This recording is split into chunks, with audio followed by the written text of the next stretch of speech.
भारत की तरफ से बांग्लादेश को लगभग अपनी सभी मॉडर्न डिफेंस इक्विपमेंट को सप्लाई करने का ऑफर दिया गया है। पर क्या भारत को बांग्लादेश को अपने सभी मॉडर्न इक्विपमेंट को सप्लाई करना चाहिए? क्या सच में चाइना के पास अब एक ऐसा रडार मौजूद है जो कि यूनाइटेड स्टेट की F-22, F-35 या फिर किसी भी स्टेल्थ एयरक्राफ्ट को डिटेक्ट कर सकता है? फ्रांस के साथ पंगा लेना भी पाकिस्तान को किस हद तक भारी पड़ने वाला है? क्या सच में भूटान के 2 किलोमीटर अंदर तक अभी चाइना ने कब्जा कर लिया है और यूनाइटेड स्टेट और चाइना के बीच चले तनाव के बीच भारत कैसे फायदा उठा सकता है? ऐसे ही कुछ और खबरों के बारे में हम आज की वीडियो में बात करने वाले हैं। नमस्कार दोस्तों, मेरा नाम है अंशुमन नायक और आप सभी का बहुत बहुत स्वागत है इंडियन डिफेंस न्यूज की डिफेंस टॉक सीरीज में, जहां पर हम रोज नए नए डिफेंस अपडेट्स के बारे में बात करते हैं। तो चलिए देर न करते हुए आज की वीडियो शुरू करते हैं।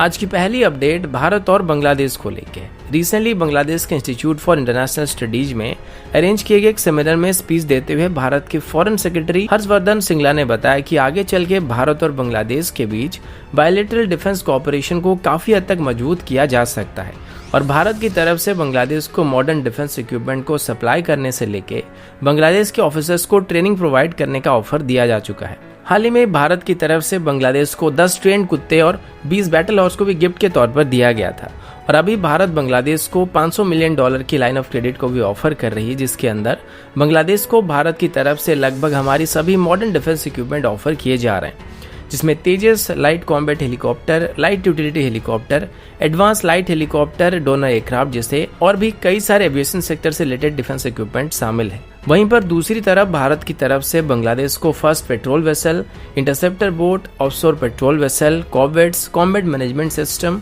और यहां तक कि टॉर्पेडोज को भी ऑफर किया जा रहा है। लैंड फोर्सेस की बात करें या फिर एयर डिफेंस सिस्टम की बात करें तो भारत की तरफ से भी लॉन्ग रेंज रडार के साथ साथ आकाश एयर डिफेंस सिस्टम को भी बांग्लादेश को ऑफर किया जा रहा है। अब ये बात शायद कुछ लोगों को सही लग सकता है या फिर कुछ लोगों को गलत भी लग सकता है, क्योंकि बहुत सारे वेस्ट बंगाल के हमारे सब्सक्राइबर की तरफ से मुझे बांग्लादेशी यूट्यूब वीडियोज भेजा जाता है जहां पर वो लोग भारत के खिलाफ गलत सलत बोलते रहते हैं, जबकि हमारे और बांग्लादेश के बीच ऐसी कोई खास दुश्मनी नहीं है। अब इस पर मैं रिएक्ट इस वजह से नहीं करता हूं क्योंकि मुझे बंगला पूरी तरीके से समझ नहीं आता, लेकिन फिर भी अगर इसको लॉन्ग टर्म में जियो पॉलिटिक्स की नजरिए से देखा जाए तो एक अच्छा स्टेप है, क्योंकि अगर हम इनके डिफेंस मार्केट में अपना प्रेजेंस नहीं बना लेते हैं तो इसमें चाइना आगे चल के कब्जा कर सकता है और साथ ही आगे चल के ये भी उनके इन्फ्लुएंस में आ सकते हैं और जियो पॉलिटिक्स में डिफेंस इक्विपमेंट काफी मायने रखते हैं और अगर कोई भी देश किसी और देश का डिफेंस इक्विपमेंट इस्तेमाल करता है या फिर उसके ऊपर डिपेंडेंट रहता है तो वो सीधे कभी भी उस देश के खिलाफ नहीं जा सकता है। और बाकी हम अपनी डिफेंस इक्विपमेंट को जितना एक्सपोर्ट करेंगे हमारी डिफेंस मार्केट को इंक्रीज करने में उतना ही मदद करेगा, साथ ही हमारी इकोनॉमी के लिए भी काफी अच्छा हो सकता है। अगला अपडेट एंटी स्टेल्थ टेक्नोलॉजी को लेके है। आप सबको पता होगा कि स्टेल्थ एयरक्राफ्ट वो एयरक्राफ्ट होते हैं जिनको रडार में डिटेक्ट नहीं किया जा सकता है और इसी वजह से आज तक यूएस एयरफोर्स की F-22 या F-35 जैसे फाइटर जेट सभी फाइटर जेट के सेगमेंट में लीड करते आ रहे हैं, क्योंकि प्रैक्टिकली इनको किसी भी रडार में डिटेक्ट करना काफी मुश्किल काम है। लेकिन अभी चाइना की तरफ से ये क्लेम किया गया कि उन्होंने अब एक ऐसे रडार को बना लिया है जो कि स्टेल्थ एयरक्राफ्ट को भी डिटेक्ट कर सकता है और इसको चाइना आगे चल के अपनी नेवल वेसल में और लैंड बेस्ड मोबाइल प्लेटफॉर्म के साथ डिप्लॉय करने वाला है, जो कि यूएस एयरफोर्स की F-22 या F-35 जैसे फाइटर जेट को डिटेक्ट कर सकता है। चाइना की ग्लोबल टाइम की तरफ से दी गई रिपोर्ट के मुताबिक आमतौर पर जो स्टेल्थ एयरक्राफ्ट होते हैं इनको माइक्रोवेव डिटेक्शन को अवॉइड करने के लिए डिजाइन किया गया होता है और अगर आपने हमारी रडार जमिंग वाली वीडियो देखा होगा तो आपको ये आइडिया होगा कि आमतौर पर एक रडार कैसे काम करता है, ये किस तरीके से एयरक्राफ्ट को डिटेक्ट करता है और किस तरीके से रडार को जैम किया जाता है। लेकिन चाइनीज एक्सपर्ट्स का कहना है कि स्टेल्थ एयरक्राफ्ट को आमतौर पर माइक्रोवेव बेस्ड रडार को अवॉइड करने के लिए डिजाइन किया गया होता है, लेकिन उन्होंने अब एक मीटर वेव रडार को डेवलप कर लिया है जो कि इनको डिटेक्ट कर सकता है। अब पहले ऐसा माना जाता था कि जो मीटर वेव की रडार होती है वो स्टेल्थ एलिमेंट्स को डिटेक्ट तो कर सकते थे, लेकिन ये एक्यूरेटली उनकी पोजीशन के बारे में पता नहीं लगा सकते थे, क्योंकि हाई फ्रिक्वेंसी के रडार कुछ हद तक इनको डिटेक्ट कर सकते थे और ट्रैक भी कर सकते हैं, लेकिन इससे टारगेट की अल्टीट्यूड, स्पीड या रेंज के बारे में इतनी एक्यूरेटली पता नहीं चलता था, जिस वजह से किसी भी वेपन को ये गाइड नहीं कर सकते थे और इनको सिर्फ वार्निंग सिस्टम के तौर पर इस्तेमाल किया जा सकता है। यानी कि आपको पता होगा कि दुश्मन इस एरिया में कहीं पर जरूर मौजूद है, लेकिन उसकी पोजीशन के बारे में आपको कोई आइडिया नहीं होगा। लेकिन अभी चाइना का कहना है कि उन्होंने भी ऐसा मीटर वेव रडार को बना लिया है जो कि स्टेल्थ एयरक्राफ्ट को डिटेक्ट भी कर सकता है और उसको ट्रैक भी कर सकता है। अब चाइना यहाँ पर पहला देश नहीं है जिसने इस तरीके के रडार को डेवलप किया है जो कि स्टेल्थ एयरक्राफ्ट को डिटेक्ट कर सकता है, क्योंकि इससे पहले रशिया की तरफ से 2018 में अपनी P-18-2 रडार को इंट्रोड्यूस किया गया था, जो कि रशिया के क्लेम के मुताबिक स्टेल्थ फाइटर जेट को डिटेक्ट कर सकता है। और ये एक 360 डिग्री तक सर्च करने वाली रडार था, जो कि इजीली कहीं पर भी ट्रांसपोर्ट किया जा सकता है।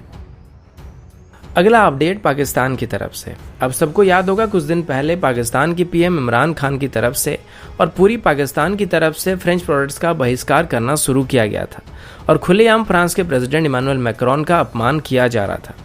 अब फ्रांस के प्रोडक्ट का बहिष्कार करने के दौरान ही इतने जोश में आ गए थे कि हड़बड़ी में आके अपने ही प्रोडक्ट का बहिष्कार करने लगे थे। अबे साले माफ करना, गुस्से में इधर उधर निकल जाता हूं। लेकिन जब डिफेंस इक्विपमेंट की बात आती है तो पाकिस्तान की तरफ से फ्रेंच प्रोडक्ट्स का बहिष्कार नहीं किया गया था और पाकिस्तान की नेवी की सबसे बेहतरीन अगोस्ता क्लास की सबमरीन और मिराज फाइटर जेट को लेकर भी पाकिस्तान की तरफ से कोई स्टेटमेंट इशू नहीं किया गया था। लेकिन पाकिस्तान की तरफ से जो गलती की गई थी, इसका अभी उनको भारी नुकसान उठाना पड़ सकता है, क्योंकि फ्रांस पाकिस्तान का कुछ नहीं लगता है। एक बार को अगर हमारी बात करें तो चाहे पाकिस्तान कितनी भी गलतियां कर ले, अब है तो हमारा ही नालायक बेटा, इसलिए अगर ज्यादा गुस्सा हो जाते हैं तो चप्पल से धुलाई कर देते हैं, लेकिन उसके बाद माफ कर देते हैं। पर फ्रांस यहाँ पर माफ करने वाला नहीं है और फ्रांस की तरफ से भी पाकिस्तान को एक जबरदस्त झटका दिया गया है। फ्रांस की तरफ से अभी पाकिस्तान को सीधे तौर पर यह कह दिया गया है कि वो अभी पाकिस्तान की मिराज फाइटर जेट और उनकी अगोस्ता क्लास की सबमरीन को लेके उनको कोई भी टेक्निकल सपोर्ट नहीं देने वाले हैं और ना ही उनको अपग्रेड करने में पाकिस्तान की मदद करने वाले हैं।